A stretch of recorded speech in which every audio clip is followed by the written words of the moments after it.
कृष्णा दोस्तों, कैसे हैं आप सब। आप सभी को नए वर्ष की हार्दिक शुभकामनाएं। और कल है 10 जनवरी, दिन शुक्रवार, और आ गई पुत्रदा एकादशी।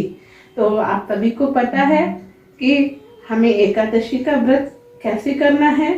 तो समय न गवाते हुए चलिए आपको पुत्रदा एकादशी व्रत कथा के बारे में बताती हूँ, और फिर उसके बाद आपको फास्ट ब्रेकिंग टाइम बताऊंगी कि आपको कैसे पालन करना है। तो आइए आप सभी को मैं पुत्रदा एकादशी व्रत की कथा सुनाती हूँ। एक बार भगवान श्री कृष्ण बोले, हे धर्म पुत्र, पौष मास के शुक्ल पक्ष की एकादशी का नाम पुत्रदा है। पुत्र की कामना पूरी करने वाली है। इसके महात्म्य की कथा ऐसे।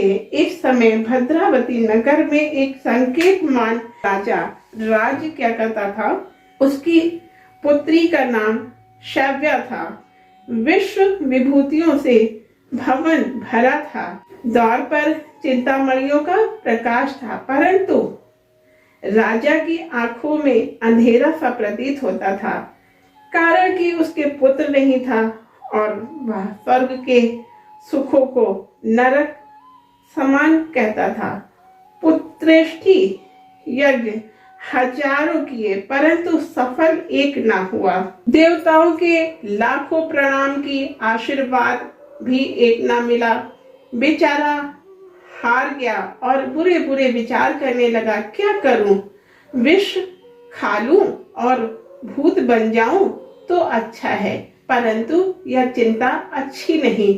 फिर विचार करने लगा, आत्मघात करना महापाप है। इस चिंता से छूटने का उपाय वनवासियों से जाकर पूछूं।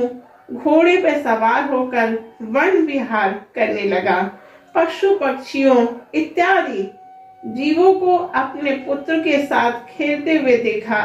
तब मन में कहने लगा, मेरे से यह सौभाग्यशाली है।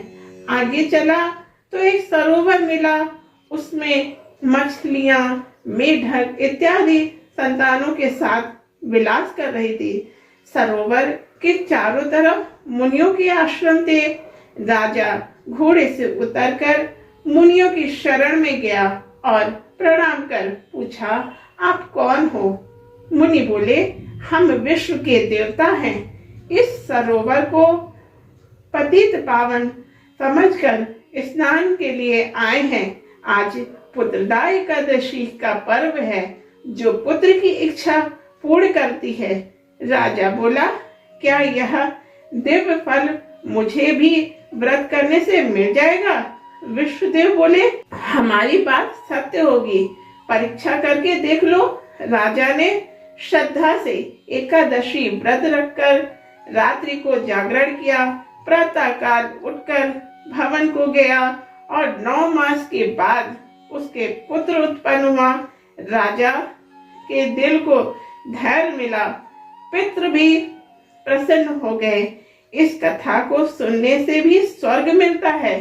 तो दोस्तों, भगवान श्री कृष्ण पर विश्वास करते हुए आप सभी से मेरा अनुरोध है कि जिनको संतान नहीं है, पुत्र नहीं है, तो वो पुत्रदा एकादशी का व्रत अवश्य करें। तो आइए जानते हैं दोस्तों कि पुत्रदा एकादशी में हम क्या ग्रहण कर सकते हैं। तो इस दिन गौ के दूध का सागर तथा फल आदि लिया जा सकता है। फ्रेंड्स, मैंने जैसे आपको ये बताया था कि मैं व्रत कथा के बाद आपको फास्ट ब्रेकिंग टाइम बताऊंगी। तो फास्ट ब्रेकिंग टाइम है 11 तारीख दिन शनिवार 7:15 से 8:23 पे आपको पालन करना होगा। और हाँ दोस्तों, जब आप सही समय पे पालन करेंगे तो आपको इस व्रत का फल अवश्य मिलेगा। तो मेरे प्यारे फ्रेंड्स, मिलती हूँ मैं एकादशी की दूसरी व्रत कथा में। आपको बताऊंगी कि आपको कैसे व्रत रखना है, फास्ट ब्रेकिंग टाइम भी बताऊंगी। तब तक के लिए राधे राधे।